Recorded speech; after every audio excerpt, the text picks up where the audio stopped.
Good morning, Garrett here from Classical Rebellion. Here's your quote. We are not the same person this year as last, nor are those we love. It is a happy chance if we, changing, continue to love a changed person.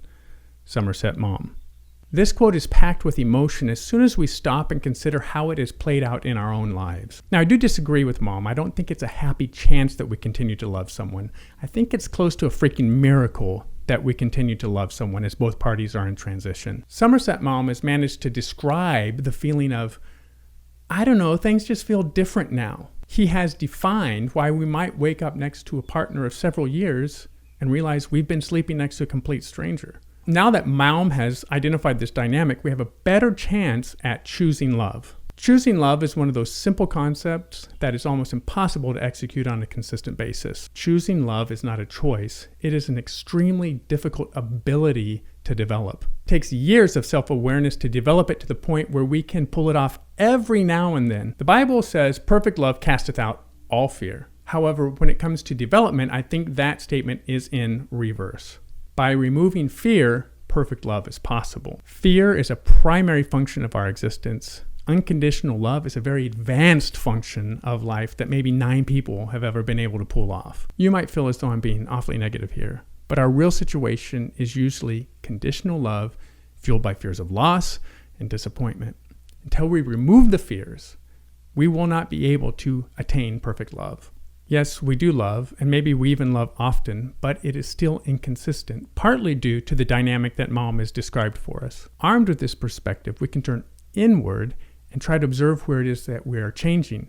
Are we adding fears or removing fears? Hopefully we can take this information and use it to choose to love another who is also in the process of change. The piece of music I've chosen for this quote is the Prelude and Liebestod from Tristan und Isolde by Richard Wagner. If you want to go full send and listen to the entire opera, I'm going to recommend the version with tenor Ramon Vinet and soprano Marta Mudo. Mudo's singing particularly I find to be superhuman.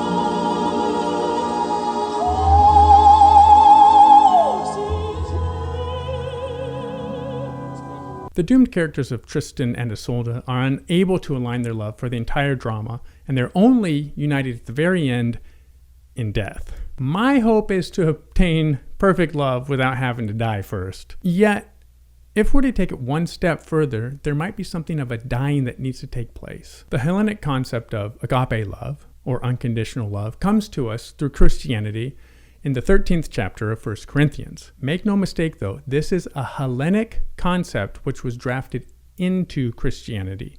If you don't want to take my word for it, you are welcome to read F.E. Peter's history of the Middle East from Alexander the Great to the triumph of Christianity. Part of that chapter in 1 Corinthians says, when I became an adult, I put childish things behind me. Now, what does that mean in this context?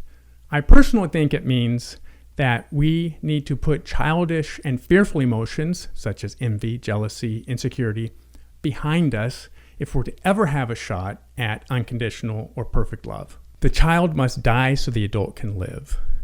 And if we're to perform some philosophical gymnastics and go back to the end of Tristan and Isolde, one way to interpret it would be that this is the death of those childlike, fearful emotions.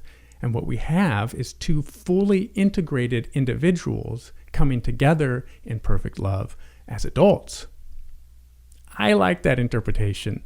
I don't know if it's valid, but it works for me. The piece of art today is Tristan and Isolde by Rogelio Reguesquiza. Rogelio became a personal friend of Wagner's and dedicated most of his career to painting subjects from Wagner's operas. Okay, that's it for today.